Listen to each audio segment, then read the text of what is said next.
We begin today with an escalation of the dispute between the US and Saudi Arabia over oil production. Saudi Arabia's energy minister has blasted the release of emergency oil stocks by the Biden administration, calling it an attempt to manipulate markets.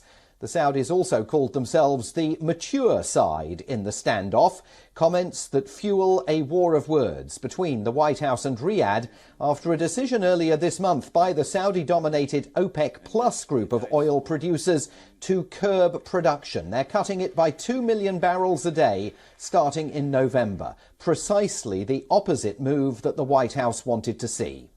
Last week, US President Joe Biden announced he would release another 15 million barrels from America's strategic oil reserves. That's a supply of oil that the United States holds in reserve for use during times of emergency.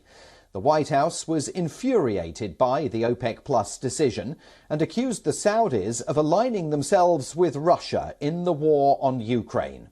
Since the invasion of Ukraine began in February, Russia's importance in energy markets has been reaffirmed by the International Energy Agency, which said the global oil market will still need Russian oil to flow, even with the planned price cap being imposed by the US and Europe as part of their sanctions packages.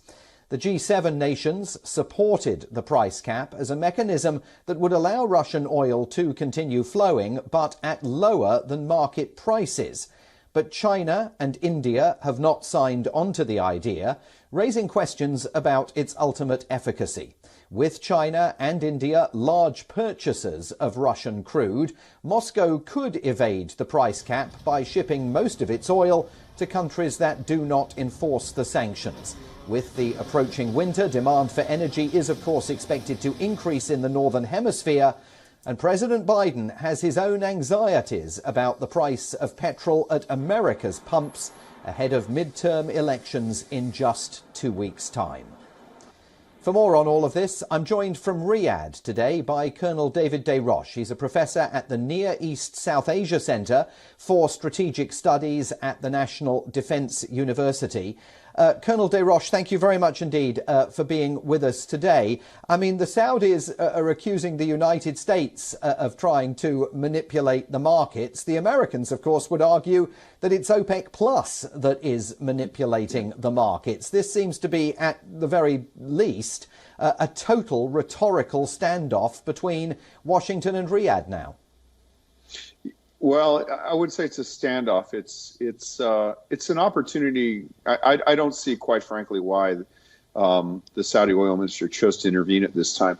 The amount of money or the amount of oil being released is less than 6 days of price cut production. It's really a trivial amount, and it's for distribution within the United States, basically trying to drop gasoline prices in the United States, probably in the run-up to the election. So I think that this would have been a good opportunity to just stay quiet. I think that the domestic critics of President Biden have enough to say about this in a way that Biden will pay attention to. And quite frankly, it's going to make it harder for the two sides to reconcile, as they inevitably will have to after the midterm elections are over. But what does that reconciliation look like? I mean, it's just a matter of weeks since President Biden took an enormous geopolitical gamble. That picture of the fist bump with Crown Prince Mohammed bin Salman, the man, of course, accused by American intelligence of being the architect of the murder and dismemberment of Saudi-American journalist Jamal Khashoggi, an effort that the United States was making to breathe some fresh life into what had become pretty chilly ties between Washington and Riyadh. And now the White House definitely feels as though the Saudis have pulled the rug out from beneath Joe Biden. So what does the path to reconciliation after the midterms look like? Good question. Well, first, both sides, I think, need to take a look at what each side actually has done and what each side wants. I think that what we have here is a lot of misperception. Joe Biden, in going to Riyadh, thought that he did a great favor, sort of wiped the slate clean. But as soon as he emerged from his meeting, he said, "Oh yeah, I raised this issue with Jamal Khashoggi."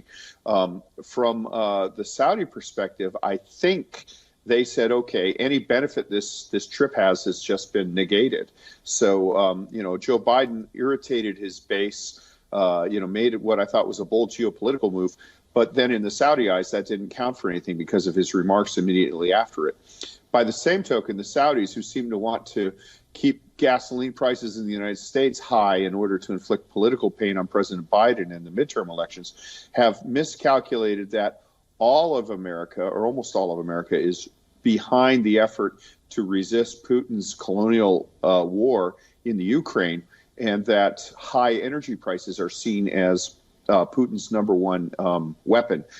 The Saudis have misjudged that. So both sides have to come to a recognition of the true positions of their other sides. And I think that, quite frankly, this is an opportunity to just shut up and let events take their course for a little bit, do a reassessment, and then come together. And what of the pressure that President Biden is feeling from some of his fellow Democrats on Capitol Hill, who are making moves to try and propose an embargo on fresh weapons sales to Saudi Arabia? Yeah, good question. So this is something that the Saudis often miss, which is President Biden's party contains a large, and after the elections, it will probably be a larger percentage of members who don't want to sell weapons to any country that has a poor human rights records, and certainly don't want to sell weapons to Saudi Arabia.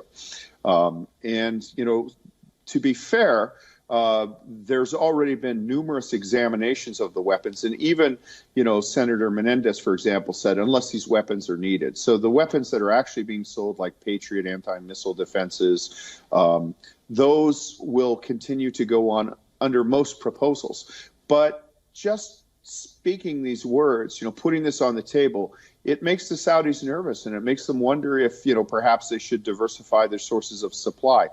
Weapons shutoffs have been proposed many times in the past for many countries. It's very rare that the United States has gone through with it, because when we look at it, we only sell countries weapons that we think they need.